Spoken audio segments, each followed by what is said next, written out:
Good morning, everybody. Hopefully you can all hear me. Sorry, I'm just running a minute or so late. Hopefully everyone's sort of starting to join, so we'll get started with the introduction. But welcome to today's tax update webinar. Thank you all for joining. So we're going to go through a few of the things that have been happening in the tax world over the last few months. So my name is Natasha Wilson. I'm a manager here in the Tax Advisory division at Vincents, and there are my contact details. If you do have any questions throughout, or you think of some questions afterwards that you didn't think to ask, then feel free to reach out to me. And I'd also like to invite everybody to, if you have any questions throughout, please feel free to type them into the chat box, and I'll try and get to them at the end of the webinar if we've got some time left. If not, then I can have a look at those afterwards and get back to you after the webinar. So just the important disclaimer to remind everybody that this information is general in nature only, and it's not intended to be specific advice. So any suggestions need to be carefully considered for your personal circumstances, and please speak to your accountant or tax advisor if you do have any questions. So just a quick overview of what I'm going to run through today.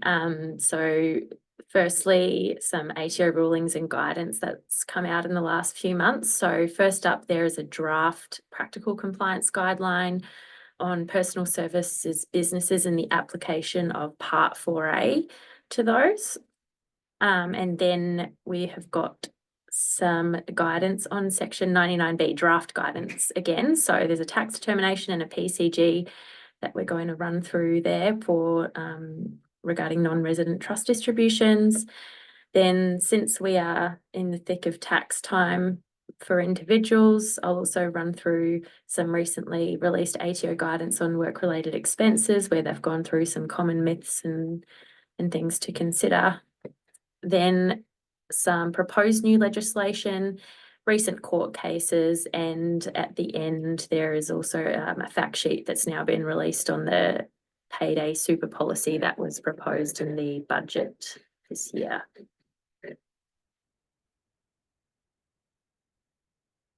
So first up, as mentioned, I'm going to spend a bit of time on this because it is fairly applicable in our day-to-day work as tax agents, and the ATO has provided some useful examples in this guidance that we can go through. So this is regarding personal services businesses that have derived PSI, so personal services income, and whether that individual has set up their business through an entity, so a trust or company, which has derived the PSI, and they've satisfied the tests to be a personal services business. And even though the PSI rules don't necessarily apply if you are a PSB, that does not mean that Part 4A does not apply. And I think there is sometimes an assumption that if you're a PSB, you can then do whatever you like with your income, distribute it to family members and other entities. However, Part 4A can apply in those situations. And the ATO has recognised that there are some taxpayers incorrectly making this assumption that Part 4A can't apply, and therefore they've released this draft guidance.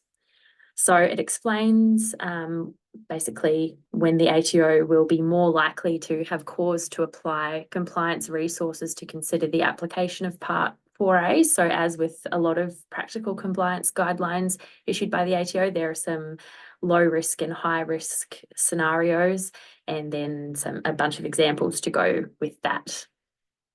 So an alienation arrangement creates a compliance risk where it's used to retain income in the personal services entity or divert income to associates so that it's taxed at an overall lower rate.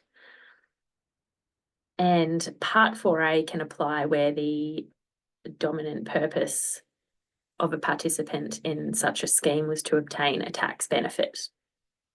I'll note that this, again, it's a draft guidance for consultation purposes only, so nothing's final, but in saying that, there's nothing in the law that's actually changed here. It's always existed. This is just some guidance to clarify when the ATO is likely to dedicate compliance resources to look at this type of thing. So we'll move on to the next slide. So just a quick recap of the PSB and the PSI rules, because it sort of sets the scene for this guidance. So where a personal services entity receives the personal services income of an individual, one of the 4 PSB tests must be satisfied in order for the PSI rules not to apply, and that's unless the taxpayer has received a personal services business determination from the ATO. So if a taxpayer doesn't satisfy the test, you can apply to the ATO for that as well. But the first test to be considered is the results test. So is the taxpayer working to produce a result? Do they provide their own tools and equipment? And are they liable for the cost of rectifying any defects in the work that they've done? So does that apply to at least 75% of the personal services is the question there. If they don't satisfy the results test, they can then move on to look at whether they satisfy one of the next 3 tests. So the first part of the next 3 tests is that no one client pays 80% or more of the PSI for the year for that entity, and also one of the following is satisfied. So we've got the unrelated clients test. So there needs to be 2 or more unrelated clients obtained as a result of making offers to the public at large or a section of the public. There's the employment test, where 1 or more entities are engaged to perform work and they perform at least 20% of the principal work for that year. So it can't just be employing somebody to do the administrative or bookkeeping work for those services. It needs to be 20% of the principal work. And then the business premises test. So do they exclusively use business premises that are either physically separate from the individual's or the client's home? So if any of those 4 tests are satisfied, you are a personal services business and you don't have to apply the PSI rules.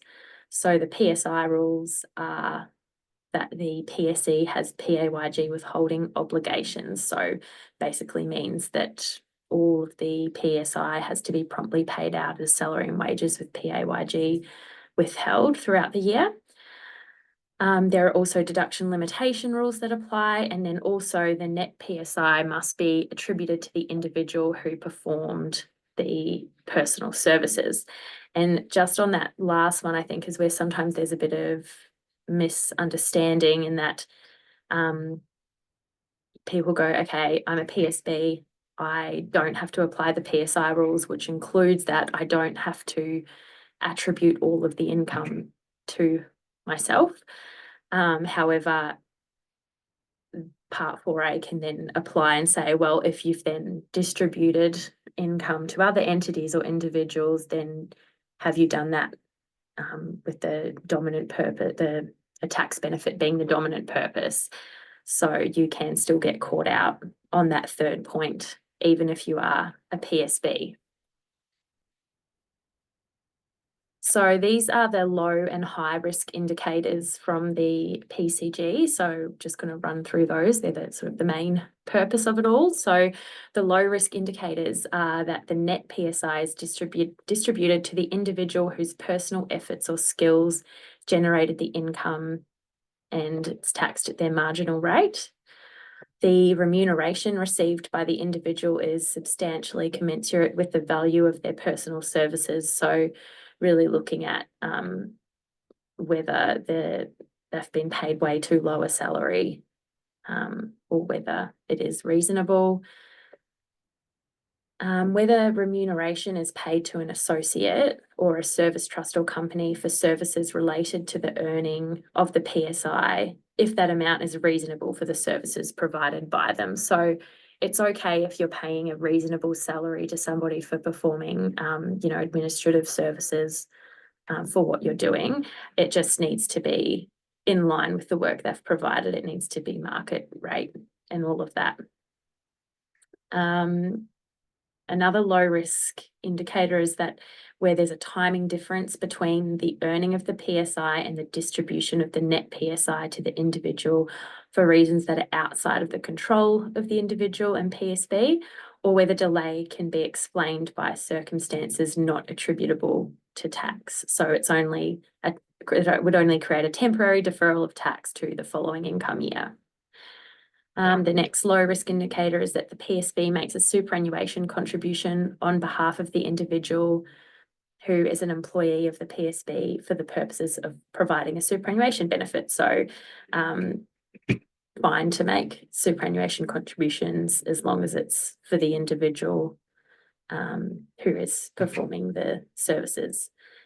And the last one there is that there is a temporary retention of profits to acquire an asset for a clear commercial purpose. And there's a few examples in there that look at retention of profits and whether they're for a commercial purpose. So an example of that would be your personal services business needs to acquire assets to run your business, and therefore the entity might retain an amount to purchase those assets. But if it goes and retains 3 times the amount of assets that needs to be purchased, then that's probably not going to be fully for a commercial purpose. So high risk indicators are that the net PSI is distributed to another entity so that it's taxed at an overall lower tax rate than if the individual had received the income directly. The remuneration received by the individual is less than commensurate with the value of their personal services. The PSB does not distribute any income to the individual who provided the actual services. That's obviously a big red flag. The net PSI is split with an associate of the individual, thereby reducing the income tax liability. And then the last two there, so remuneration is paid to an associate that is not commensurate with the skills exercised or services provided by the associate. So that's comparing to the green zone example of that, where you're paying someone a reasonable amount for administration services. If you're paying somebody way too much for that, then you fall in that high risk zone. And then the last one is that the net PSI is retained in the PSB. In most cases, the retained funds are subsequently made available to the individual for their personal use. However, the mere fact the PSI is retained is a sufficiently higher risk indicator. So just also as a reminder, so if you have any of those high risk indicators, it just means that the ATO is going to dedicate compliance resources to look into it. And if you're in one of those low risk indicators, then that's very unlikely to happen. So as I mentioned, there are a bunch of examples provided in the guidance. There are 13 of them, so don't have time to go through all of them in detail in this webinar, but just to sort of run through the idea of them. The first few examples in there are where all the profits are paid to the individuals deriving the PSI, and it's paid as salary, wages, bonuses, directors' fees, superannuation. So looking at all those low risk scenarios that we just went through. And where there's a profit remaining at year end, it then gets attributed or distributed to the relevant individual. So they are all very low risk scenarios because there's no tax benefit obtained. And as we mentioned also before, that the salary can be paid to another taxpayer for, say, administration work completed, but it must be reasonable for the work completed. It can't be used to pay a large proportion of the income to another person. Example 6 provides another low risk scenario for the retention of profits for commercial purpose that I was just talking about before. So in that example, it provides for a reasonable amount retained, and that whole amount is then spent on the assets that are purchased for a commercial purpose. So that's a low risk scenario. And then example 9 talks about retention of profits in excess of what was required for a commercial purpose. And in that particular example, it also has some funds that are retained and invested in a share portfolio. So that is not commercial and it's nothing to do with the PSB. So therefore, there's basically, there's too much retained in that scenario and you would be in a high risk zone. And then example 10 talks about diversion of income to an entity with carried forward losses. So that's obviously, clearly giving you a very clear tax benefit. So that's probably gonna fall into a high risk scenario also. This is example 7, so I thought I'd just give us a break from all the words on the slides and go through a diagram of what example 7 looks like, because it is a high risk scenario where there are a couple of entities involved and distributions made to a couple of different parties. So in this scenario, there was the Kelly Trust, which is the personal services entity deriving the personal services income. It makes distributions to Kelly. So Kelly is the individual deriving the PSI. And then it also makes distributions to KLY Family Trust, which is a trust set up by Kelly. The KLY Family Trust then distributes to both Kelly and her adult children. So in this scenario, we do have Kelly receiving some of the distributions, so from the Kelly Trust and then indirectly, so it's going basically through to another trust and then down to Kelly. However, in this particular scenario, it's got that the amount that the adult children of Kelly have ended up receiving is basically too much. So the amount that Kelly has received is not commensurate for her services that have been provided. So now just moving on to the next lot of sort of draft guidance that's recently been issued by the ATO. So this is regarding section 99B. So it's looking at distributions from non-resident trusts to resident beneficiaries. So we have a draft tax determination 2024/D2.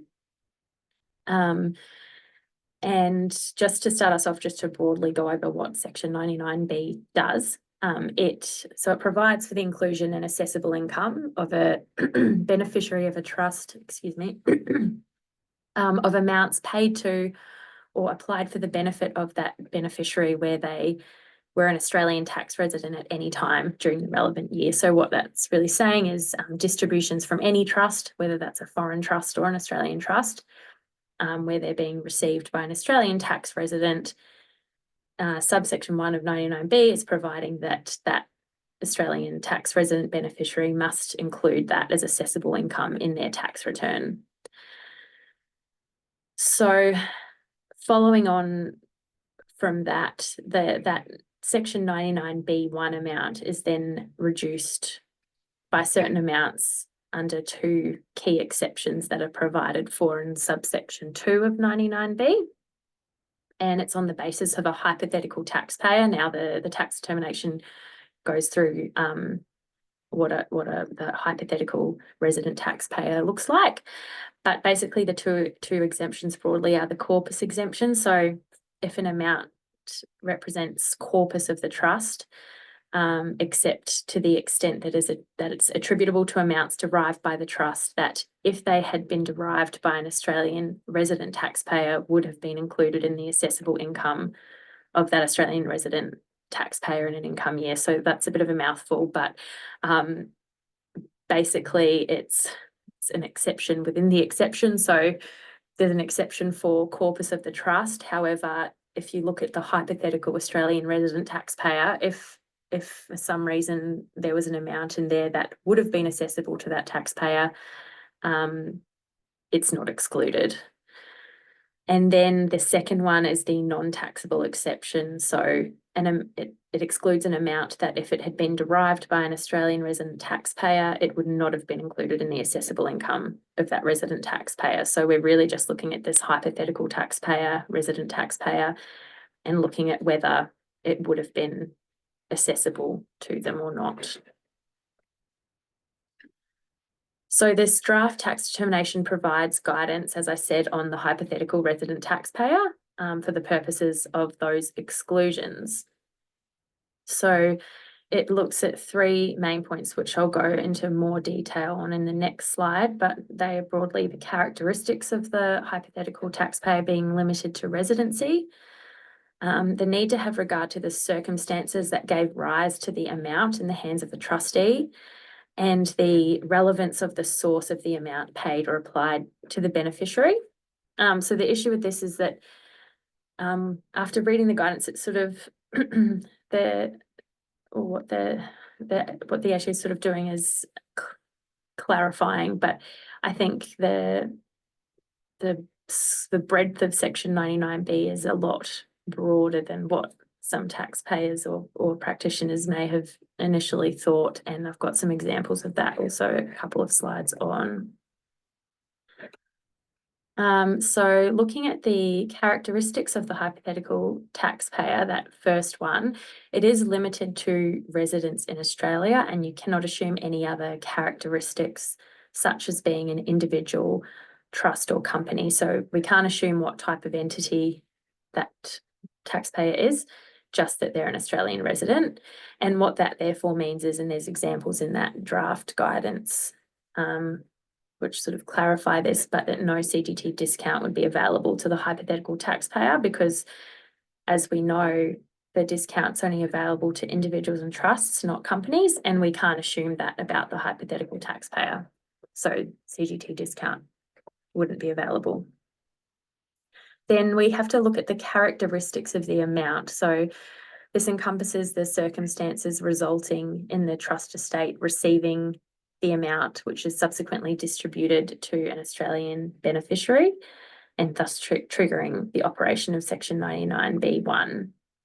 So there's examples provided in the guidance about pre-CGT assets and post-CGT assets, and basically it confirms that pre-CGT assets would not be included in the assessable income of the hypothetical taxpayer. So if something was purchased pre-CGT, that's a characteristic of the amount that needs to be taken into account. And then the source of the amount also needs to be considered. So the hypothetical resident taxpayer test requires determination of the amount ultimately represents, which involves tracing through transactions to determine the ultimate source. So I've got an example about looking through to the source of the amount here. So example 6 from the guidance. So we've got a non-resident trust which derived substantial interest income in the year 2000 from a lending arrangement. In 2002, it then used $350,000 of that income to acquire a CGT asset and disposed of that asset for $300,000 in 2010. Then in 2015, the non-resident trust has distributed $300,000 attributable to those proceeds to a resident beneficiary. So for the purposes of the hypothetical resident taxpayer test and determining whether the amount received by the beneficiary represents the amount that would be assessed to a hypothetical resident, the source needs to be identified. And the proceeds from the sale of the CGT asset, if we look at that, they wouldn't have been assessable because the asset was purchased for $350,000 and sold for $300,000. So there actually would have been a capital loss in that scenario. But then what this guidance is suggesting is that you then have to look through to that the asset was acquired using the interest income, and the interest income would have been assessable to a resident taxpayer, and therefore Section 99B would apply in that way. Remembering that this is still just draft guidance, so it will be interesting to see when it's finalised whether some of these things remain.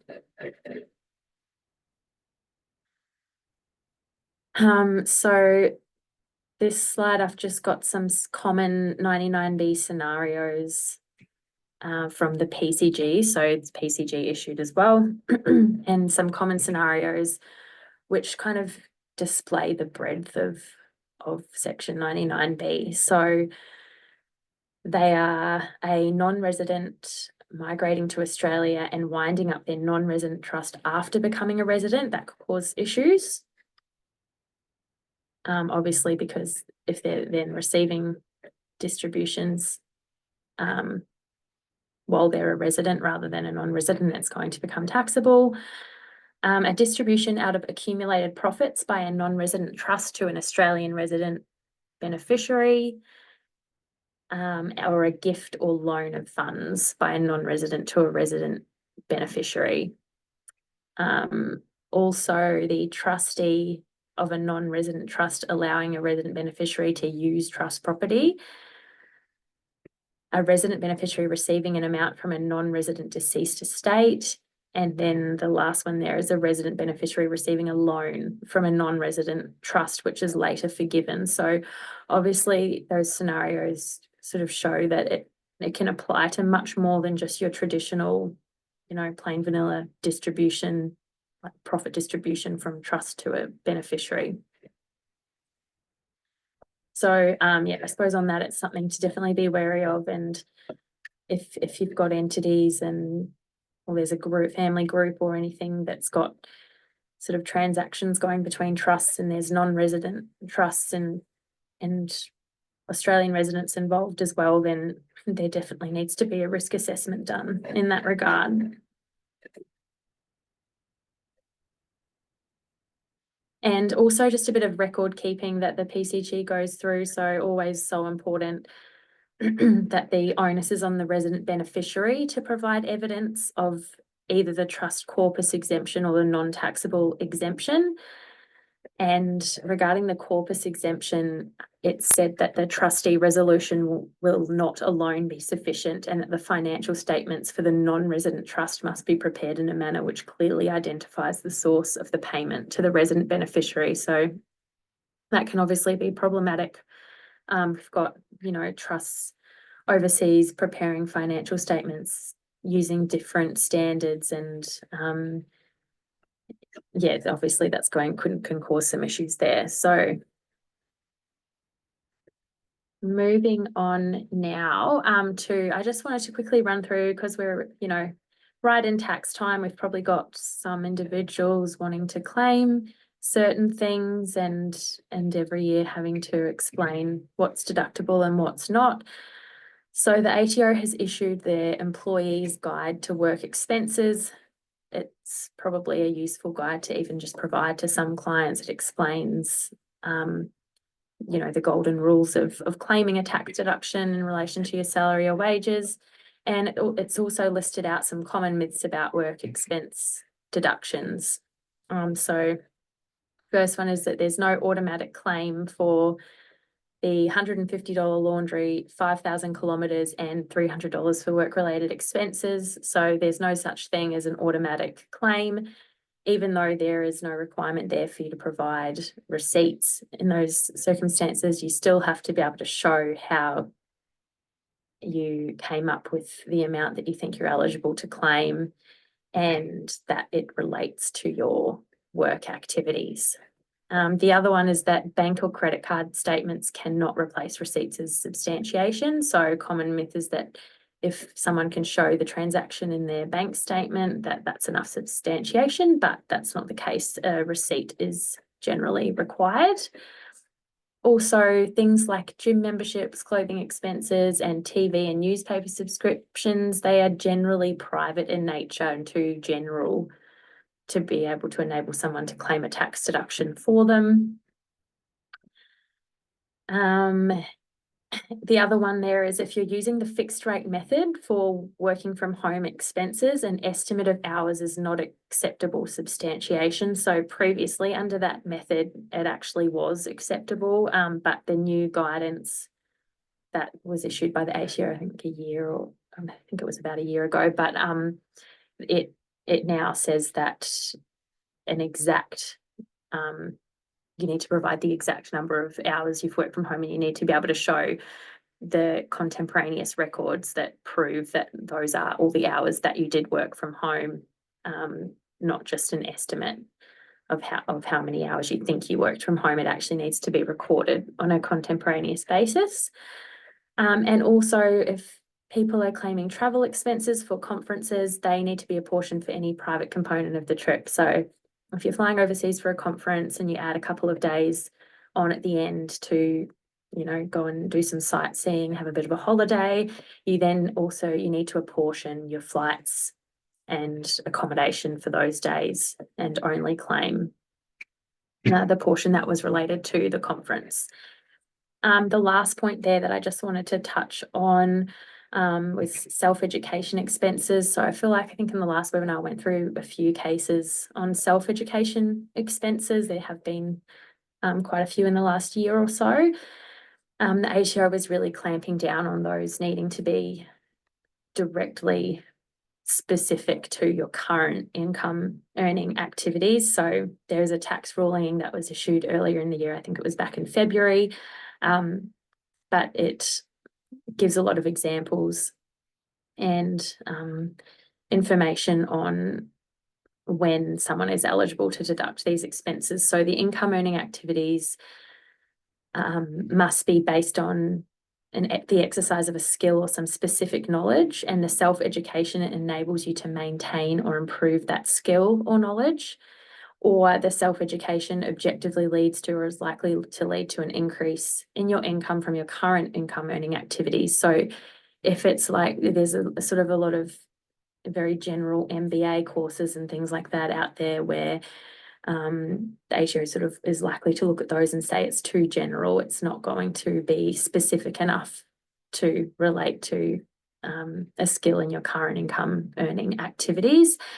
And if it's likely to relate to an increase in your income, it needs to be an increase in income from the current job role that you have. It can't be moving into another area of the organisation. It can't be that it's going to enable you, to move into another area of the organisation and therefore have a pay increase. It needs to be still regarding the current income earning activities.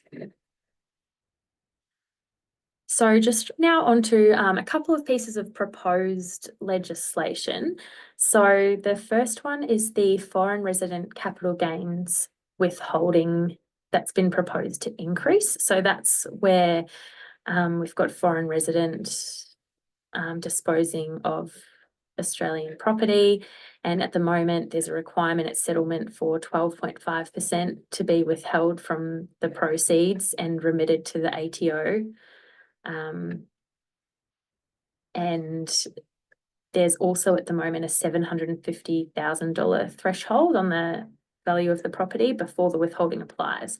So that's been proposed to increase from 12.5% to 15%, and also there's proposed to be removal of that $750,000 threshold.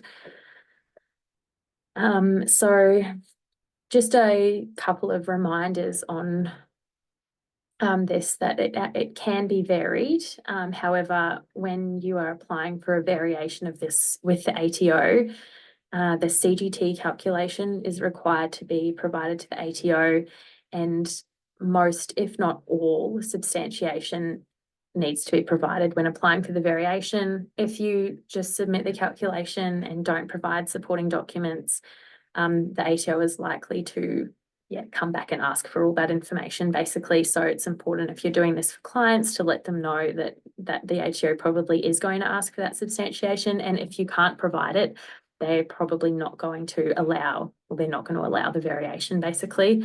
And I have done a few of these where they've come back and asked for a surprising amount of information to support it. And that's just because this whole thing is basically designed so that the ATO is not missing out on potential tax on the sale of property by a foreign resident by them not lodging an Australian tax returns. So it just ensures that they receive something. So if a client is wanting to vary it down, the variation needs to be obtained obviously prior to settlement, otherwise the amount will be withheld at settlement. And the ATO does also require a signed contract to finalise it. So the application needs to be submitted as soon as possible once a contract is entered into, and and possibly even prepared and ready to go prior to this, just in case there's not much time between contract and settlement date and it needs to be obtained ASAP. So, and also a reminder that you're still required to lodge a tax return and report the capital gain, and then a credit can be claimed for the withholding. So if worse comes to worst and you can't get the variation in time and the tax is way less than the 15%, the taxpayer should just lodge a tax return and you can claim a credit against the actual tax liability for the amount that's been withheld. And the other piece of proposed legislation that I wanted to run through quickly is the increased amendment period for small and medium business entities. So the Treasury has released exposure draft legislation.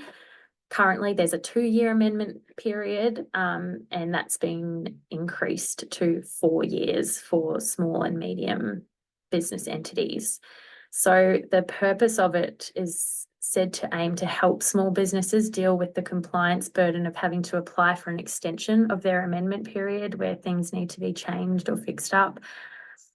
But it's also important to remember that this also extends the amount of time which an ATO may issue an amended assessment to these entities as well.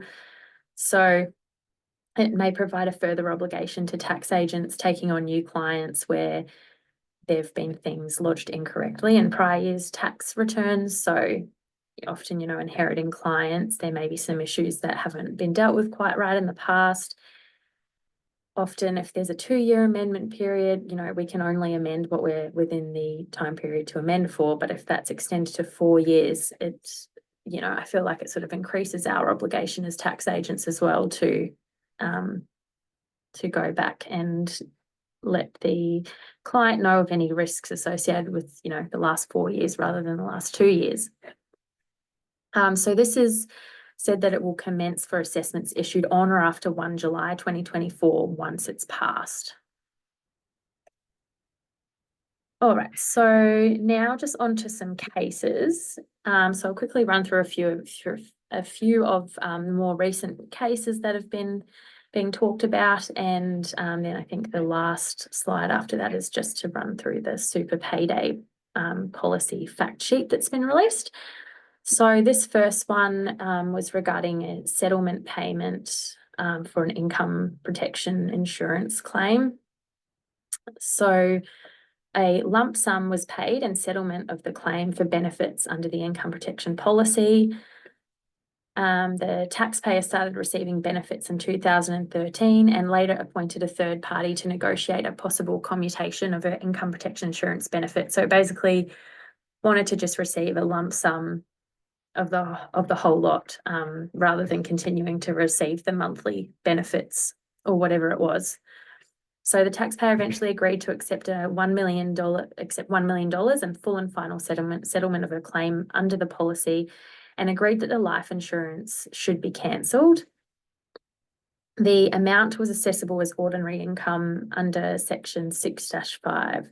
So when you're looking at, settlement payments for insurance policies, or, any sort of personal injury or anything like that, you're sort of looking at a capital versus revenue argument. So it's generally going to be characterised as income if it's replacing lost income. So generally it's an income protection policy. The benefits you're going to be receiving are really always going to be replacing lost income. So it's pretty difficult to get out of it being ordinary income under Section 6-5. But sometimes if there's a component in there that's for settlement, some kind of settlement, or it's because the taxpayer has agreed that they are no longer going to pursue a matter. It can be like disposal of a right to pursue something. So it can be sort of a capital gain in that way. However, in this case, because it was just for the income protection policy, the AAT rejected the taxpayer's contention that the payment was an undissected lump sum comprising capital and income, and therefore all on capital account. So the substance and commerciality of the settlement was income protection benefits, which were commuted, and no part was other than in respect of the commutation of the monthly benefits payable under the policy. So this next case, the PepsiCo case, which you may have heard a little bit about. So I just wanted to go through it from the royalty perspective, because there is, it's core, this and some ATO guidance is in combination, the two in combination have caused a bit of uncertainty around the treatment of royalties. So I thought it would be, an interesting one to go through. So this case involved some exclusive bottling agreements, so we'll call them EBAs, and they were basically licenses to use certain Pepsi and Gatorade related IP and trademarks. So they were granted from Pepsi US entities to an Australian bottler, which was Schweppes, on a royalty-free basis. Then, pursuant to the EBA, PepsiCo US also nominated an Australian company, which we'll call PBS, as the exclusive reseller of the concentrate, which became the exclusive concentrate supplier to Schweppes. So Schweppes then performed the bottling services, and the taxpayer, being PepsiCo US, argued that the payments from Schweppes to PBS were simply consideration for the concentrate being provided by the PBS. So what the ATOs tried to argue is that those payments had to have included some kind of IP and trademark right of use, and that therefore there should be royalty withholding tax on that. So if we have a look at the diagram down here, just to clarify, we've got Pepsi US up the top, which has a bottling agreement with Schweppes Australia. Oops, sorry, just on forward a bit too early there. So Schweppes Australia, there's no payment that happens between those two entities. And then the concentrate is then sold from Pepsi Singapore down to another Australian entity, and that Australian entity then sells the concentrate to Schweppes Australia for a payment. So that payment has just been received between two Australian entities, and it's argued that it's purely for the sale of the concentrate, and there's no hidden embedded IP or trademark right of use going on. So no royalty payment embedded in there is what the taxpayer is arguing. So the Commissioner has argued then that at least some part of the payments included a royalty amount, being consideration from Schweppes to PepsiCo US for the right to use the IP and trademarks. And this is despite no payments being directly made between those two parties. It was initially held that some part of the payments be characterised at royalties, and there was expert evidence given in court that said that that portion should be 5.88%. That was the number provided, and therefore that they should be liable, that Pepsi US should be liable for royalty withholding tax on that. On appeal, the full court was divided, but the majority held that no part could be royalties as payments. Could be royalties as the payments were solely for the sale of the concentrate.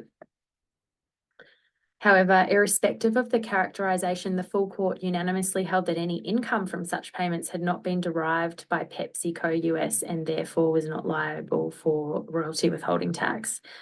So the Commissioner has applied to the High Court for special leave to appeal this decision.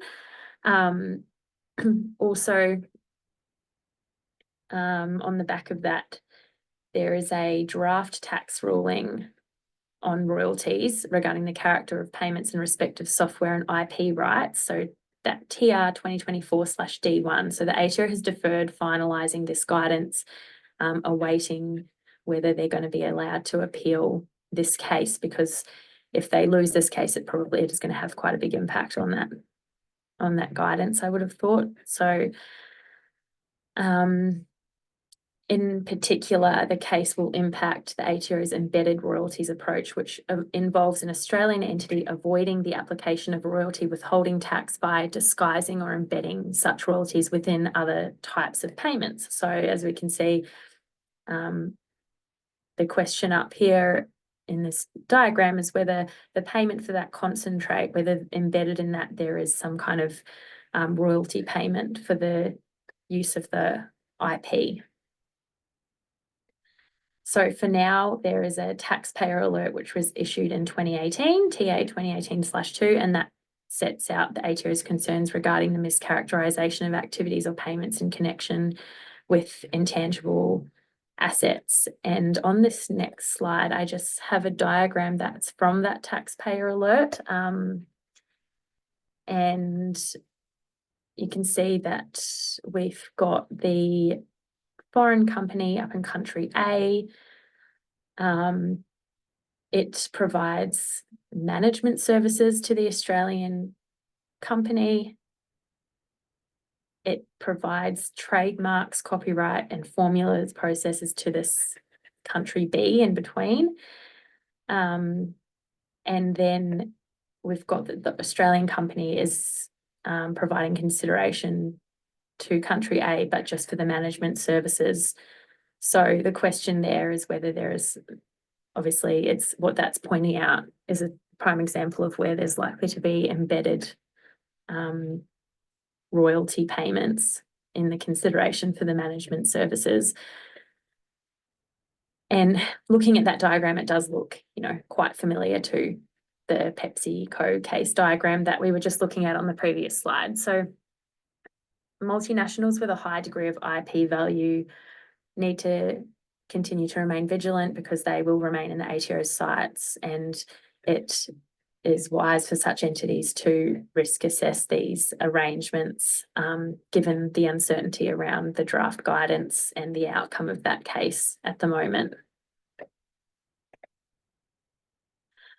And the other thing also, just on the back of all of that, which is related to the royalties and PepsiCo situation, is that the 2024 federal budget announced that the scope of Part 4A, so Part 4A being the general anti-avoidance provisions, would be expanded to schemes that reduce tax paid in Australia by accessing a lower withholding tax rate on income paid to foreign residents and achieve an Australian income tax benefit, even where the dominant purpose was to reduce foreign income tax.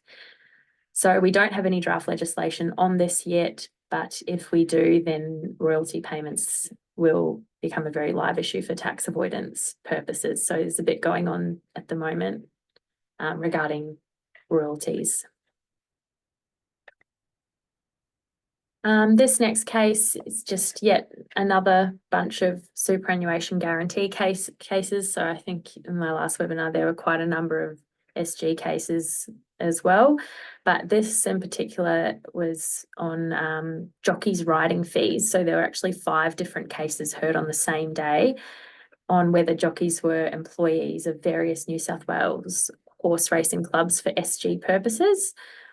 And the AAT has confirmed that jockeys were employees in all 5 cases. So SGC assessments have been issued to the horse racing clubs for periods between 2010 to 2014. The difference with this one is that I feel like the last several cases have all been looking at Section 12.3. So Section 12 of the SG Act looks at the extended definition of an employee for superannuation guarantee purposes, and we often look to subsection 3, where a person will be an employee for super purposes if they were hired under a contract, principally for their labour. But there is another subsection there, which is subsection 8, where a person will be an employee if they're paid to perform or present or to participate in the performance or presentation of any music, play, dance, entertainment, sport, or anything like that. So in this case, it was section 12.8 that applied rather than 12.3.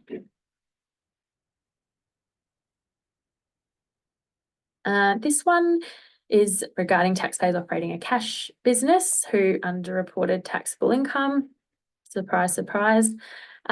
So The taxpayers in this scenario operated a sushi restaurant, and during an audit, the ATO adopted the view that the volume of the sushi business was greater than what had been reported. So not all sales had been brought to account. The taxpayers basically failed to show that the assessments were excessive.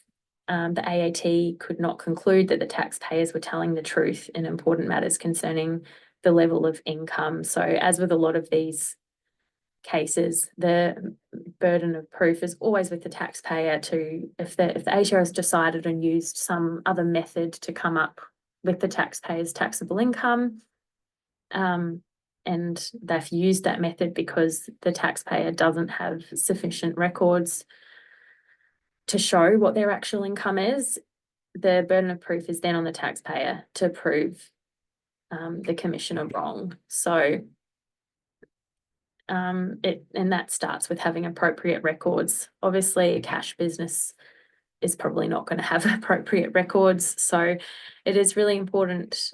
It's an important reminder that there are multiple ways that the ATO can argue that businesses are taking cash payments and underreporting income. And that can be looking at, okay, well, this business has all these purchases and they've got all this, they've purchased all this stock, for example, but where are the sales? Like they don't have much stock on hand at the end of the year. The sales aren't matching up to what they've purchased. So that's sort of an important one if people think they're being tricky, taking a lot of cash jobs, but then they're trying to claim a deduction for all their purchases, the ATO could sort of crack onto that. And this is just a very quick one that I thought was interesting. So in this one, the taxpayer was assessed for Div 293 tax. So that's the one that applies where your income and concessional super contributions total more than $250,000 for the year.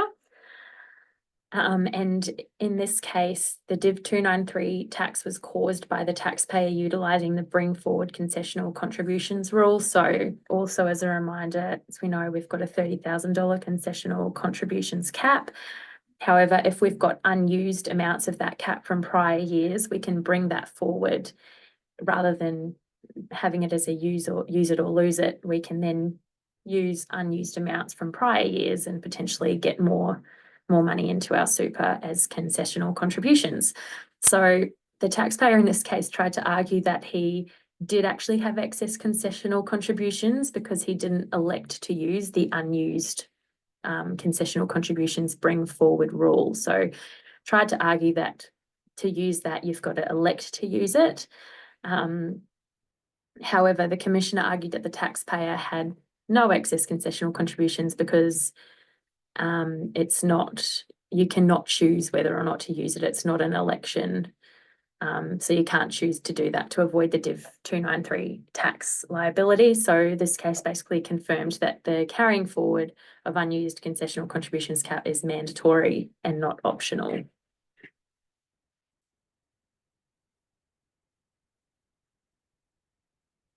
And we have come to the last slide. So this payday super policy, this was something that was announced in the federal budget, and the design details have been released. So it's proposed to apply from 1 July 2026. So we still have a couple of years, but if it does come in, it is going to be quite a huge change for a lot of businesses, a lot of employers. So I suppose the more notice we have, the better for people to start getting their head around it. I feel like 2 years just goes way too quickly.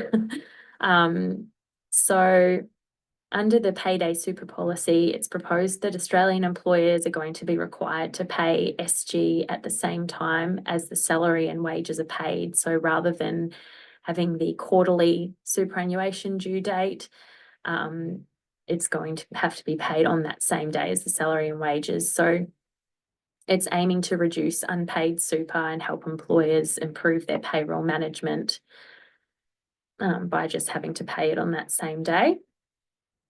As we know, super contributions can take a while to hit the employee's super fund because it has to move through clearing houses and things like that. So there's going to be a 7-day due date for contributions to arrive in the employee's super fund. So I understand that it needs to leave the employer's bank account on the day that the salary and wages are paid, but then there's 7 days for the contribution to make it through to the employee's fund. Where there is one carve out where you've got new employees starting, so contributions for the first 2 weeks of employment for a new employee will have the due date deferred until the first 2 weeks of employment. So that provides time to ensure that all the super details are correctly recorded. I think, yeah, a common issue with superannuation payments not being made on time is that sometimes the incorrect fund details are provided, and then you make the payment. It takes a week to get to the account, and then after that week it bounces back because some details were incorrect, and by the time you manage to get the right details and make the payment again, it ends up being late, unfortunately. So this 2 weeks is meant to allow some time to make sure that we've got all those details correct. The other thing with that is that the planners for the ATO Small Business Super Clearinghouse will be phased out. So I think there'll be an expectation that people are using appropriate accounting software, and like there's a clearinghouse is embedded in accounting software that will make it very easy to just process all the wages and super all at the same time with the click of a couple of buttons. And the SG charge, so the consequences there will be scaled up for employers who don't pay on time, and there will be bigger penalties for employers who repeatedly do the wrong thing. And also the assessments of the SG charge will be made by the ATO, where there is either a voluntary disclosure by an employer or an employee notification, or the ATO detects a non-payment, which it is getting very easy for the ATO to detect non-payment given SuperStream and single touch payroll and everything like that. So that brings us to the end. I think we've got 2 minutes left. If anyone did have any burning questions that they'd like to ask, otherwise, if not, those are my details there again. So please, yeah, feel free to reach out if you have any questions on anything we've talked about today after the webinar as well. But I will just wait for another minute or so just in case there are any questions. Otherwise, thank you very much for joining me today.